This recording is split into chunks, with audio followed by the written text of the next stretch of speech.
ஒருமுறை தமிழ்நாட்டில் மழை அற்றுப் போனதால் கடும் பஞ்சம் நிலவியது.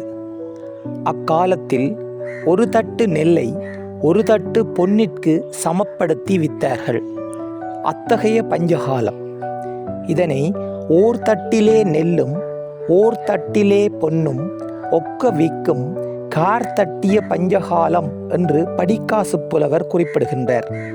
ஆம், அத்தகைய கடும் பஞ்சகாலத்தில் அந்த மக்கள் தாமும் உண்பதற்கு உணவின்றி யாராவது விருந்தினர்கள் வந்தால் அவர்களையும் உபசரிக்க முடியாது என்று கருதி தங்கள் வீட்டு கதவுகளை அடைத்துவிட்டு உள்ளே இருந்தார்கள்.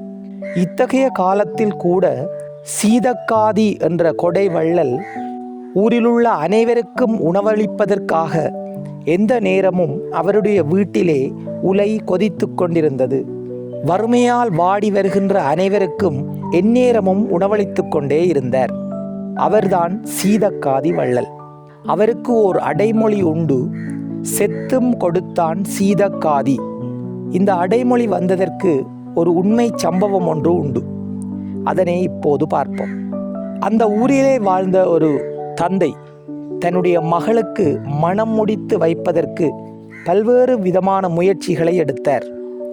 அவரால் அந்த வரனை செய்து முடிப்பதற்கு இயலாமல் இருந்தது. அவர் சீதக்காதி வள்ளலின் புகழை அறிந்து அவருடைய உதவியை நாடினால் தன்னுடைய மகளுக்கு மணம் முடித்து வைக்கலாம் என்று கருதினர். மறுநாள் புறப்பட்டு சீதக்காதி வள்ளலை சந்தித்தார். தன்னுடைய நிலையை கூறினர். அப்போது சீதக்காதி வள்ளல் தன் கையிலே அணிந்திருந்த வைரக்கல் பதித்த மோதிரத்தை உடனே கழற்றி அந்த தந்தையிடம் கொடுத்தார். அதனை வாங்கிய முதியவர் மறுகணம் ஏதோ சிந்தித்துவிட்டு, நன்றி ஐயா, நான் கேள்விப்பட்டது உண்மைதான். நீங்கள் உண்மையிலேயே ஒரு கருணை வள்ளல். எனது நிலையை அறிந்ததும் உடனே உங்கள் கையிலிருந்த இந்த பெறுமதியான மோதிரத்தை எனக்கு தந்திருக்கின்றீர்கள்.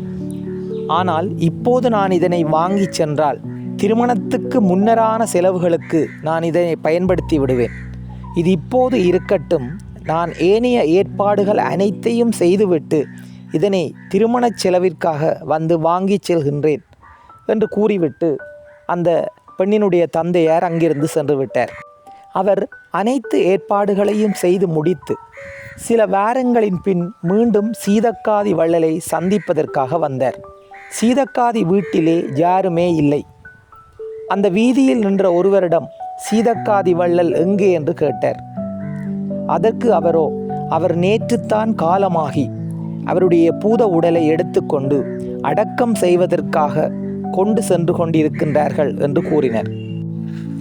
அம்முதியவர் மயானத்தை அடைந்த போது சீதக்காதி வள்ளலின் உடலை மண்ணிலே அடக்கம் செய்து விட்டார்கள். அங்கிருந்த அனைவரும் சுற்றியிருந்த வேளையில் அந்த முதியவர் தன்னுடைய நிலையை கூறி அழத் தொடங்கிவிட்டார்.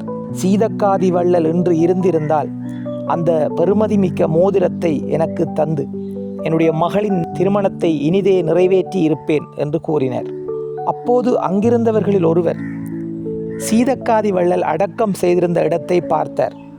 அந்த இடத்திலே அவருடைய பெறுமதிமிக்க மோதிரம் அணிந்த கை மண்ணிலிருந்து புறப்பட்டு மேலே வந்தது என்று கூறினர்.